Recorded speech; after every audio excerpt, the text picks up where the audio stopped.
Esta semana tendremos un episodio especial en inglés con la presidenta de PETA, Ingrid Newkirk.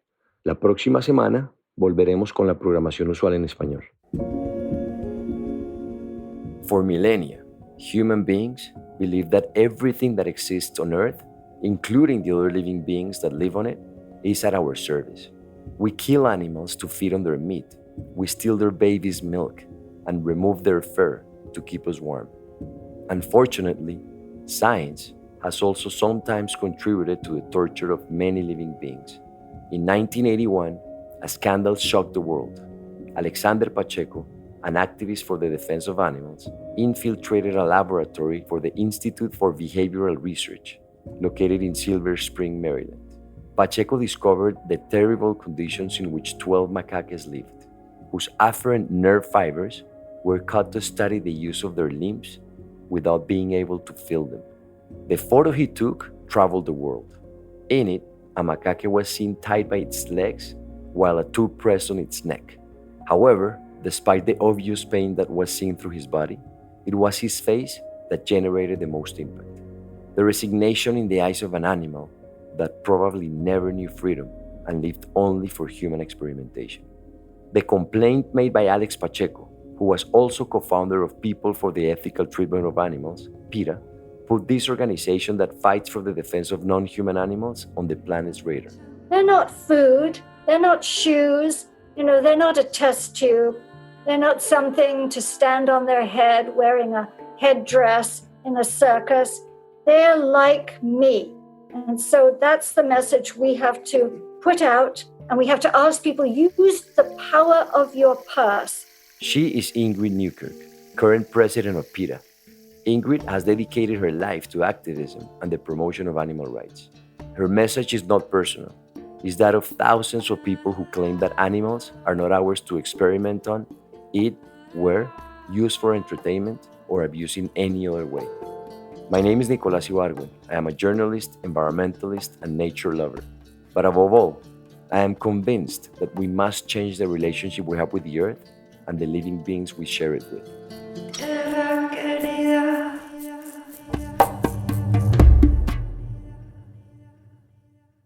There's always in a social movement the first people that actually see the injustice against women, against gays, against the different races, and against the immigrants and the minorities, etc.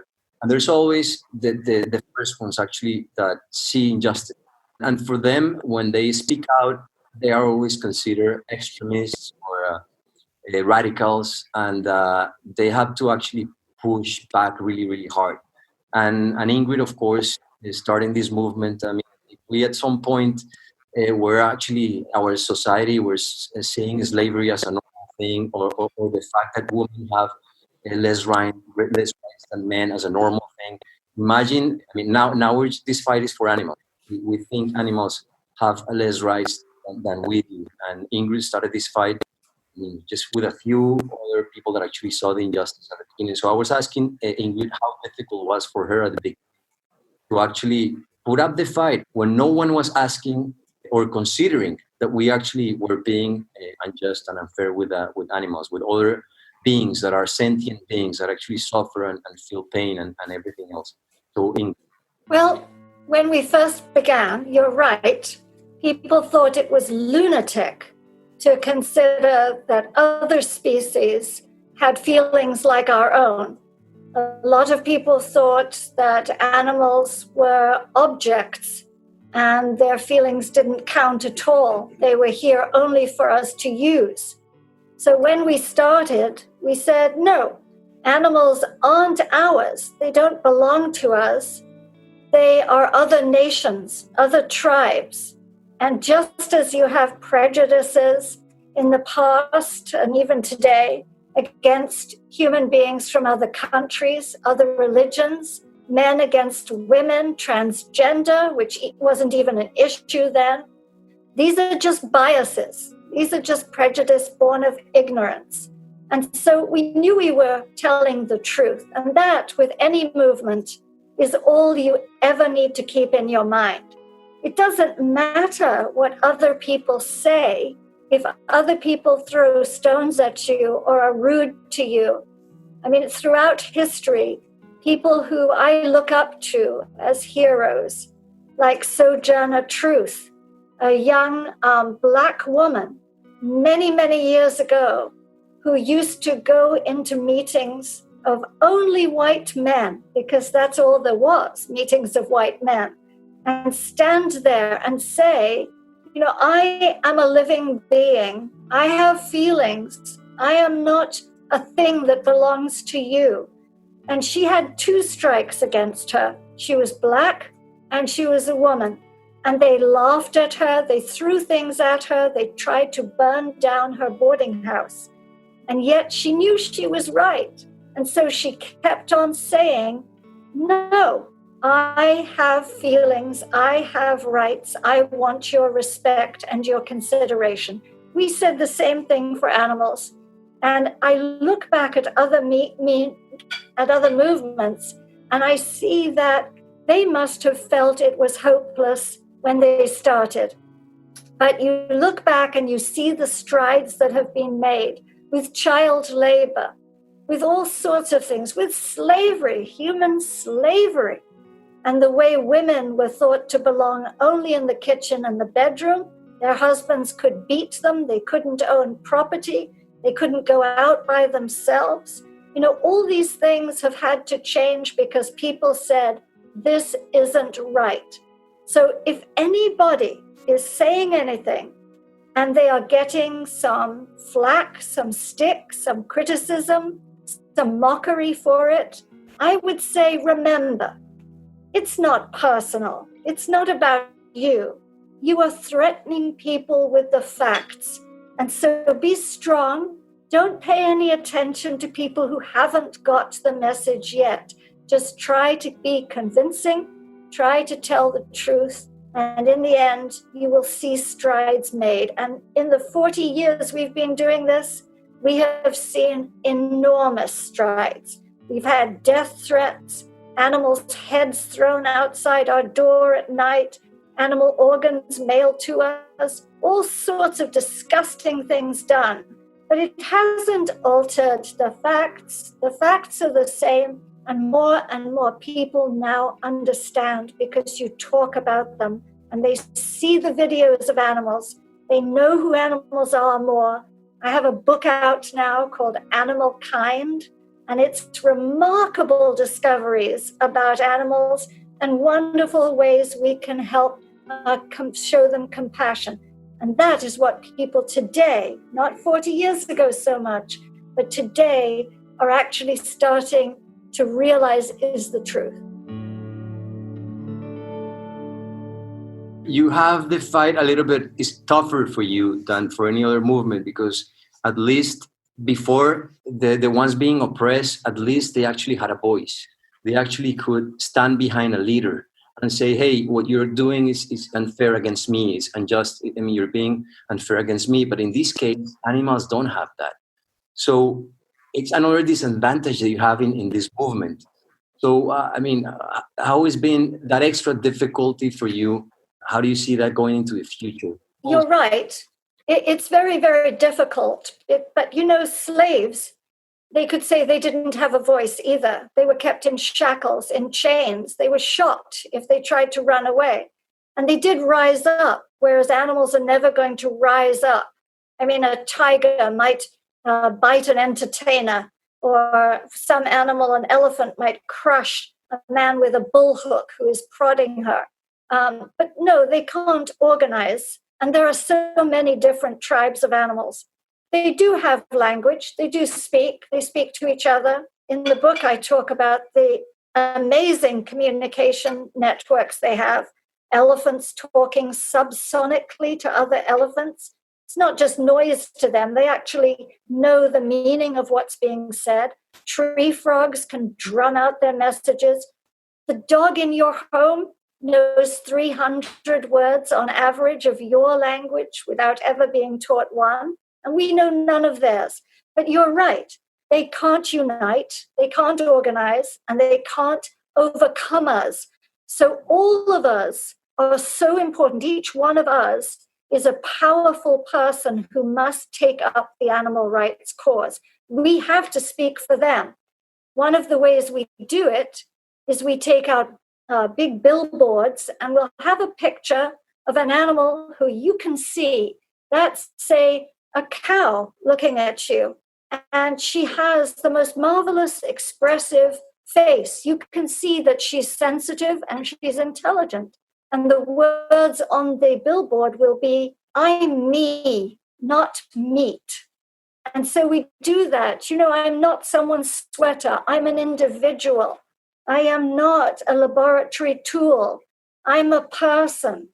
So we try to get that message out, especially in schools, to young people who haven't had their values messed up as much as grown-ups who are making a living doing something, who have a lot going on and don't want to be inconvenienced, who don't want to change old habits. But the young particularly can see animals are my friends. I have a question for you, especially because I'm a vegan myself, of course, and I get asked the question always, and it's like, what's the hardest thing for you as a vegan? And I always say, it doesn't have anything to do with the food. The hardest thing for me is actually see the people that I love the most, the people around me that are actually supporting the very fight I am against. And I've tried many ways to persuade them and to talk about this and the unfair and the injustice and all of that. But the culture is very heavy, and our habits of eating animals and animal flesh is very profound, and it's embedded in our, DNA. So it's been really hard. How do you keep hope? Well, Nicholas, it's easy to look back, as you said, and know that when you began, there wasn't anything to eat. There were no vegan restaurants. You had to be a good cook. And today, you go anywhere and you can find wonderful vegan food. And there are taste-alikes for everything, including fancy foods like caviar and camembert cheese and even fake shrimp. So there is no excuse if you are just stuck on a taste. Look at the soy milks, the almond milks, hemp milks, macadamia nut milks, rice milks. There's a world of choices today, so it's easy. But people grow up with a certain habit, and you're right, they don't want to give it up unless you can get through to them in a way they understand. Unfortunately for many people, caring about animals, being against violence, and certainly the slaughter business and the factory farms are sheer violence, is not enough. Being kind to animals should be enough, but it's not. The golden rule, do unto others as you would have them do unto you, is not enough. And it may be that someone in their family gets a heart attack, gets diabetes, gets a cancer of the colon or the breast, gets obese, and has problems breathing. Or it may be even COVID, which came from a live animal market, that makes them open their eyes for the first time. They go to their doctor, and their doctor may say, well, you need to get away from animal products. I always say to people, please cook for others. Or if you're a bad cook like me, then buy food for them or take them to a restaurant if you can, when this is pandemic lockup is over, where they serve really tasty, good vegan food, and make sure they know which products. Share products with them, buy them Beyond Burgers, make them a casserole that doesn't have animal stuff in it, and give them vegan cheeses, whatever you need to do to introduce them to foods they might not otherwise introduce themselves to. Okay, I was reading a quote today from Jane Goodall saying that the lack of respect for animals is basically responsible for what's happening today with the coronavirus. How do you explain that to us? Oh, she's absolutely right. And it's not only her, of course, it's all the health experts in the world, the virologists and what have you. They know that COVID-19 came from Wuhan, from a wet market, which just means a live animal market. And just this week, PETA has released new video footage that we took in the last 10 days in Indonesia, in Thailand, in Vietnam, in New York City of live animal markets. They're all over the world. And the one reason they're called wet markets is because they sell live animals as well as they butcher animals there. And these places are so filthy. The floors, they could be called wet because the floor is wet where they've hosed down the blood, the guts, the pus, the waste, all these things mixed together on people's shoes that they then tread to their homes, to their schools, to their offices. They are little pools, breeding areas for viruses, for bacteria. And we know that it's not only COVID-19. We have missed a bullet, dodged a bullet on so many other pandemics that could have erupted from any of them. But we do know that SARS and MERS and avian flu, swine flu, even Ebola virus came from human beings. Cow disease as well. Oh, yeah. HIV came from human beings capturing wild animals. And today you can see they put them in cages on top of each other where the waste from the top goes to the bottom. They're crammed together, so they're highly stressed. And you will have kittens next to baby monkeys, next to fruit bats, next to pangolins, those beautiful shelled animals who are so gentle, next to puppies, next to chickens, next to pigs, all being slaughtered and sold together, not only for meat, which is the number one thing, but also for exotic skins and for traditional medicine. In New York, it's all chickens, and they're used for religious rituals. It's just a mess. And that is where pandemics come from. And it's not a case of when we will have the next pandemic. It's getting worse and worse. It's we will have the next pandemic. We just are waiting for it to happen. So you were mentioning that this virus came from China, and a lot of them have come from China. But I want people to understand that this doesn't happen only in China. This wet market. Oh no! With animals here in factory farms, it's maybe even worse than the wet markets in China. So can it be that in these factory farms, these viruses can actually start as well as they did in these wet markets in China? They already have, and we've had massive outbreaks of diseases on chicken farms and pig farms, especially in the United States. A lot of turkeys were just destroyed in the Carolinas because they came down with a contagious disease. And of course, they didn't want them to get out onto the marketplace, but workers were touching them, and factory farms are filthy. The animals stand in their own waste. If they're a chicken, they stand in their buildup of their own waste for 6 to 8 weeks. If they're pigs, it's months. And they have to inhale their waste that falls through slats in the floor into a pit below them. Sometimes they fall into the pit and drown. But these are just fields of bacteria and viruses. So yes, it's already happened. We've had huge diseases on pig farms in the United States. Look at mad cow. I mean, that came from feeding sheep to cows, and they're vegetarians. You never should be doing that. And then the spinal cords of those cows were infected and went into the meat supply, and we had Creutzfeldt-Jakob disease, and people died very quickly. So this is already happening. The filth on factory farms and the injections of antibiotics they give these animals and spray them with antibiotics is giving us antibiotic resistance, so that when we're sick, we have no recourse either to combat the serious illnesses we get. That all comes from factory farming.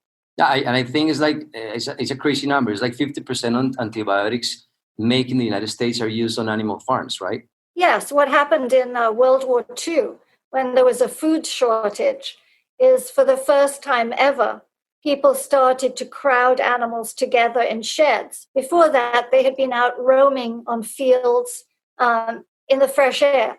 When they crammed them together, they found they all got sick. They got upper respiratory diseases, diarrheal diseases, and so on.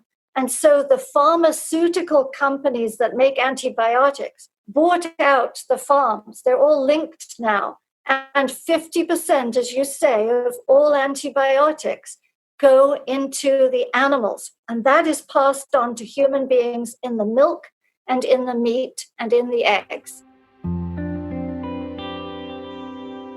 This pandemic, in a way, I've seen a lot of videos, and it's showing us that not all yet is lost. And basically, nature is ready to claim back the planet that we trash. And now we can see wildlife coming into cities and more birds and animals all over the place. So your message to people about rethinking the way they relate to nature and relate to animals? Because I know a lot of people, I mean, they love animals, and most people love animals. They have pets. They love their dogs and their cats, but they keep eating meat and other animals. So what will be the message for everyone actually right now in their homes, like rethinking the way we connect with the planet? Because as I say, we cannot go back to what we call normal, because the way we used to live is just not normal. So what will be the message from you? We have to take personal responsibility. We can't trust our governments to do the right thing. And some of us in some countries feel that more than in others.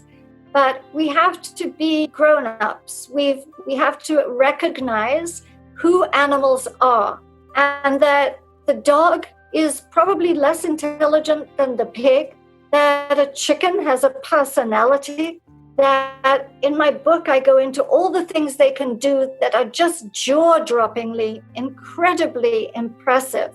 And the more we know about who animals are, the more we will respect them. But the way when I was a little girl, because I loved animals, I expressed it, was extremely bad. I wanted to have my picture taken with a parrot on my shoulder when I was on holiday. I would have loved to go to a manicure place and put my feet in a tank with little fish. You know, they throw them away when they've got enough bacteria in that tank. They don't clean it or look after them. That parrot came from the jungle, his home, taken away from the nest, from the flock. I always wanted to ride the horse carriage because I loved horses. I now know the terrible things they all go through. So I say to someone, if there's an animal in the equation, and that means a pork chop, it means ground beef, it means an omelet, you know, they're not volunteers. They didn't come forward and ask to do any of those things or be there. They were seized, they have been deprived of their lives, and you are forgetting, conveniently forgetting. Please don't forget that they feel pain, they feel hunger, they feel thirst, but they also long for freedom. They long to be with others of their own kind. They long to have choices in their lives. Even if you take your dog for a walk, don't pull him along as if, he's some inconvenience. He's another individual. He needs to smell the bushes. That's his internet. He wants to get the news. And his nose is so strong, unlike ours, that he'll know who went by, when they went by, if they were pregnant, if they were sick. He's reading all that with this amazing sense that he has that we never had or we've lost. So we need to respect them all, give them their time, give them patience, leave them alone, and look out for them. And don't let anyone, including ourselves, ever be cruel to them. I think, beautiful words, thank you. I think compassion is a very powerful word, and empathy. And I think that's the only thing that actually can carry us into a future, actually, that a future that actually it's survival for all of us. And I tend to feel empathy for the people that actually are having a hard time to becoming vegan and understanding their individual impact on everything, not only the suffering of animals, but also on the planet, because eating animals has a big impact on the planet. We're basically, driving the 6th mass extinction where we live. So how do we tell people? How do we convince them? We're killing actually 60 billion years of land animals without counting fish. Every single year, 70 billion animals. That's just a number that is, too high to comprehend. We're 7 billion humans, a little bit more than that. and we kill 60 billion animals every year. Do you actually envision a future where actually people go vegan and don't eat animals? You envision that? I do, but for several pragmatic reasons. And you mentioned enormous numbers there. I mean, they're staggering numbers of what we are doing to other living beings and what we're doing to the earth. But I like to think each one, or maybe I don't like to think because it's painful, but each one is an individual. Each one is me. And so if you can save this one, if you can save these 200, which is what you do in a year if you don't eat them, on an average 200 you save, then do that. Everyone feels very proud if they find home for a dog, and they should be. It's wonderful. But if you stop eating animals who are just as feeling as dogs, just as sentient, you'll save 200 in just 1 year. But I think what will happen is we are going to run into enormous water shortages. We have drought. Australia is raising all these sheep, not only for wool, which vegans don't wear, but for mutton, for lamb. And many of them go to the Middle East on these live export ships. And when they get sick aboard the ships, they're tossed overboard. The way, believe it or not, women who were captive in the South American, way back, Vasco da Gama, used to be thrown overboard if they were no longer sexually attractive and nobody wanted them. I mean, it's amazing to think, and that's what's happening to sheep today. Oh, yeah, exactly. But we are cutting down the Amazon, we're cutting down forests all over to grow crops, to feed cattle, to feed chickens. So in the most inefficient way, we can eat a pound of their flesh, whereas we have to grow acres of corn and soy to feed them. So the earth cannot sustain this. That's just practical. We can't put up with the loss of topsoil, with deforestation, with the pollution of groundwater, with the use of water. It's just not going to be possible. So there are companies springing up now that are making, as you know, in vitro meat. And this is meat from actual animal cells. And it's going to be real meat. So if someone is an absolute holdout and says, no, I don't care what you tell me about the environment or my health or cruelty or anything else, I will always eat meat, they can. In a few years, they will have real meat, but it doesn't come from slaughterhouses or from disgusting transportation and factory farms and deforestation. It'll be clean meat. But there is no reason to wait. I do think we have got every step in the ladder prepared for people to just go up and become vegan. And it's up to us to help them make that transition as quickly as possible. Let's talk a little bit about health. There's a lot of people that actually tell me, well, okay, I understand everything about animal cruelty. I understand everything about the environment, but I care a lot about my health. And they are afraid that if they become vegan, they'll be unhealthy somehow. So what are your thoughts on that? I would say you have bought the lie of the advertising industry. This is not anything about health. This is about advertising. When I was younger, they used to say, go to work on an egg, have a pint of milk a day. Who said that? It was the people producing the eggs and producing the milk. Who made this myth that you need meat for protein?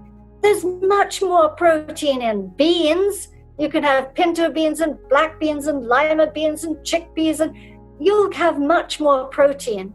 Not that we are suffering from a lack of protein. If you look around, there are people who are unfortunately overweight and obese, and that is our problem.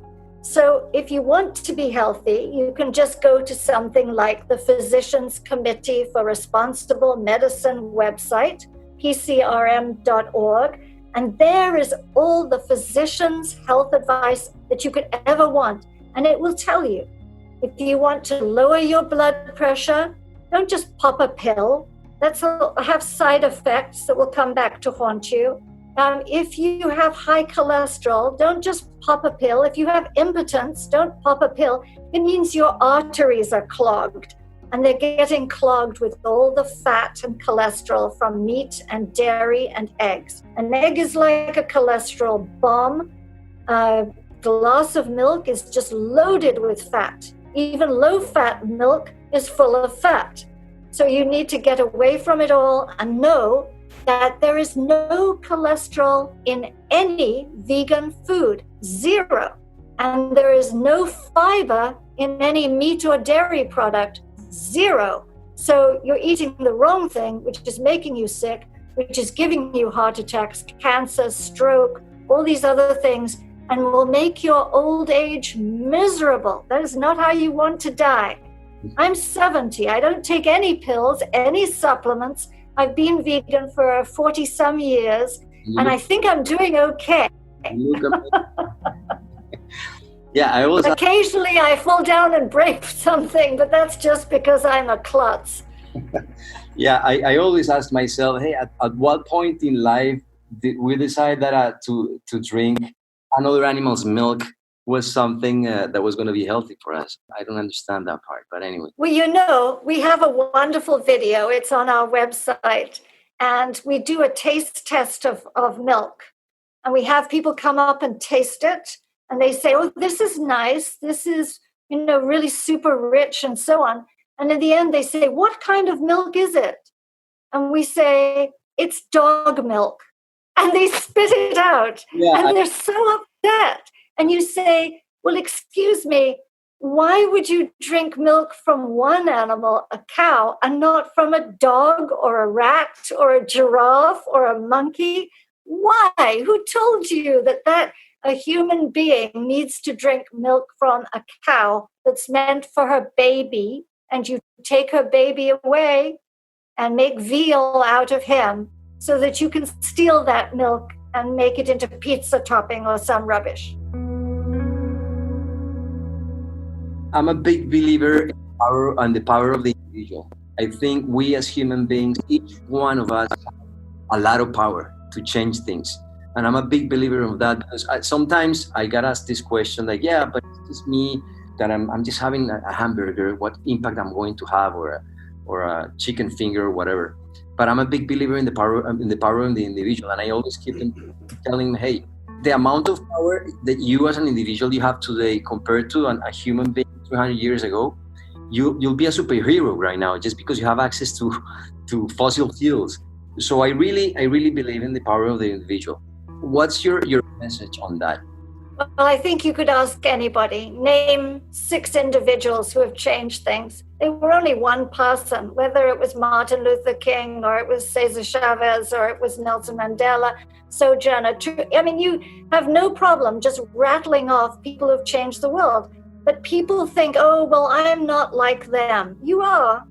And the thing is that if you do your part, if you are responsible, then somebody next to you does their part. Here on this show, each one of us is doing our part. Soon we have an army of the kind, an army of compassionate people. And you want them to become the mainstream. And that's what's happening as you look around and you see vegan clothing, vegan foods, everything, people turning away from the circus, going to virtual reality. The mainstream is changing. You don't want to be stuck as an old survivalist with your old tastes doing that thing. But also when people say, oh, well, it's just one hamburger or one steak, it'll be another one and another one. And if they could see in the slaughterhouse, if they could just see on the truck, if they could look into the eyes of that animal, and there are enough videos where they couldn't live with themselves. And people will say, don't show me, I want my steak. And they know, because if you do show them and they do look, if they're a decent person, any decency in them, they're not going to say, oh yes, take my money and kill that animal. Take my money and cause that animal suffering. But you could look at it in another way too, is I just want to rape this one woman. I just want to sexually accost that one child. I just want to kick that homeless person just hard in the ribs once. That's it. I just want to throw my trash on the street just now, this afternoon. It's wrong. You shouldn't be doing it. Is that the kind of person you're going to tell your children you are? No. You think of yourself as an upstanding, decent person, an intelligent person, someone who doesn't needlessly perpetuate violence and bullying, don't you? And so if you do, then shake yourself and say, what's wrong with me? I can do without that. I'm going to eat this other thing. And there you go.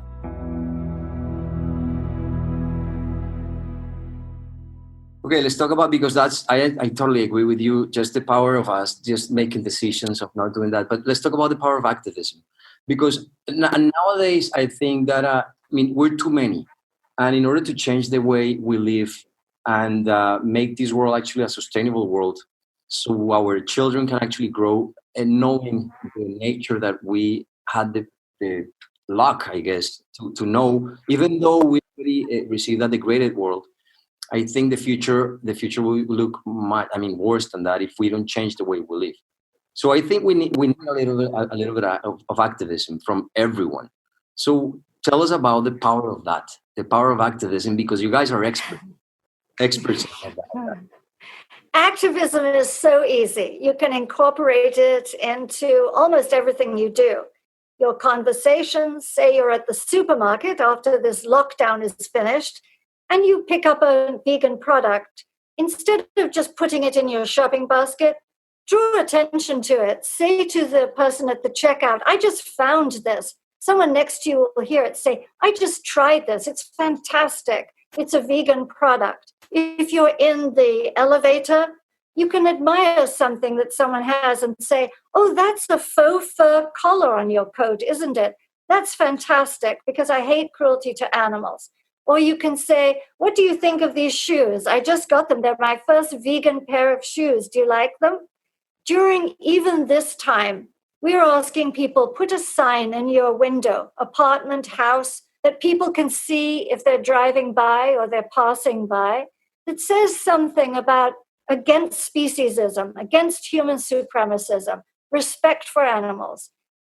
If you have a child in school, or you're a teacher, or your grandmother or a parent, make sure that that child isn't going to dissect. There are alternatives to all those things. If you're buying a cosmetic or you're cleaning your floor, make sure to buy a product that has the Leaping Bunny logo on the back and says, no animal tests, no animal ingredients.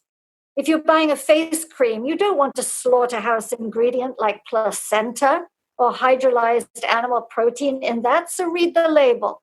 And just buy somebody a vegan cookbook. Alicia Silverstone has a marvelous one. They come in every kind of cuisine you could ever imagine, or get one for them from the library.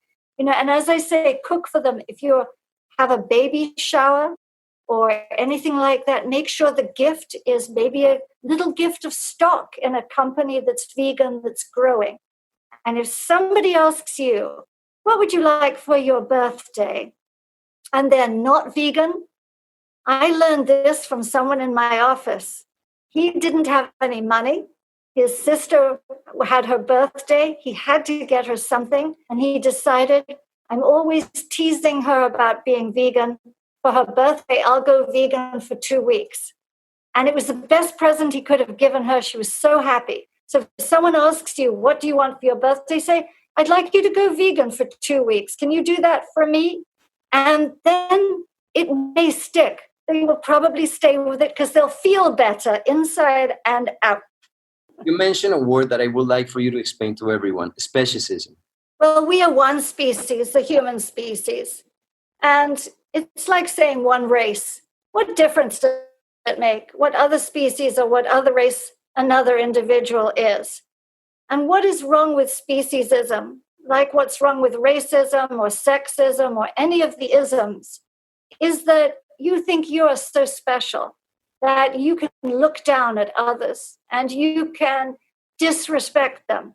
You can overlook their interests. You can treat them badly. You can talk ill of them because they're not exactly like you, however you define yourself.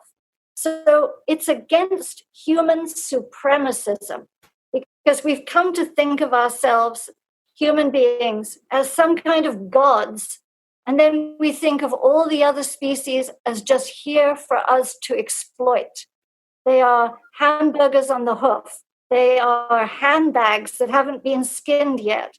They are something that you're going to test a chemical on, or they are somebody you're going to put in a cage and make them do tricks for you, like the swim with dolphins. What a terrible thing. They don't belong to you. You let them go. They're not yours.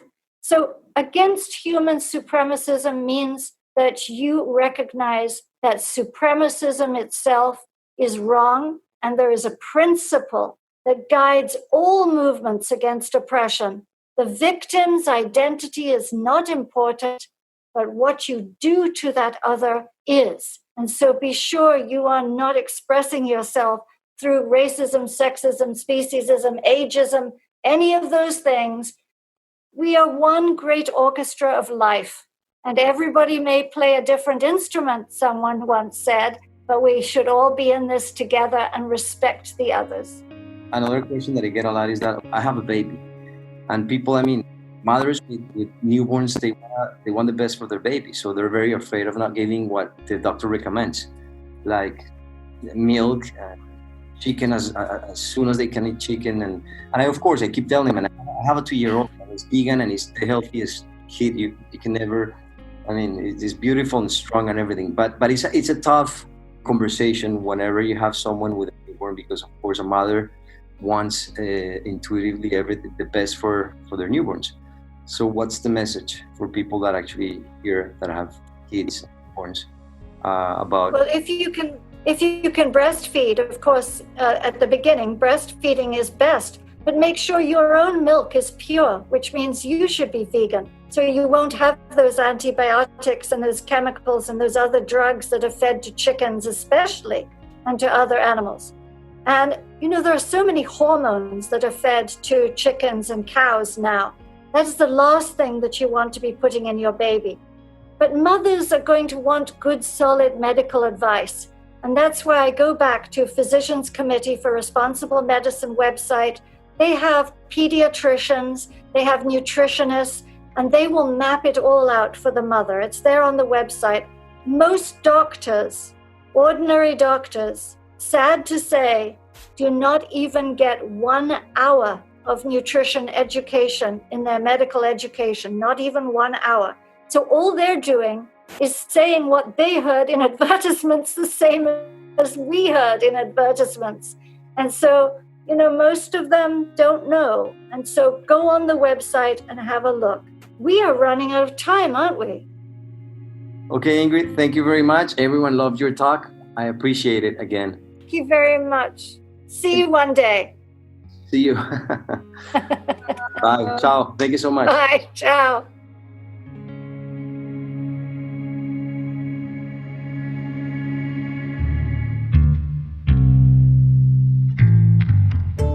This interview was recorded on June 26 of 2020. Elemental is a co-production by the team from La No Ficción, Excel Content Studios, and Nicolás Ibargüen. This interview was edited by Juan Camilo Hernández and Miguel Reyes. Mixing and sound designs are by Valentina Fonseca and Daniel Diaz. The introduction and closing song is by Manuela Mejia, and the handpan is performed by Felipe Ibargüen. If you have comments or suggestions, write to us in our Instagram, Podcast Elemental. And if you like this work, please help us spread the word. Recommend it to friends or family who may find it useful. Also, don't forget to click the follow button and the bell inside the Elemental show so you don't miss any new chapter.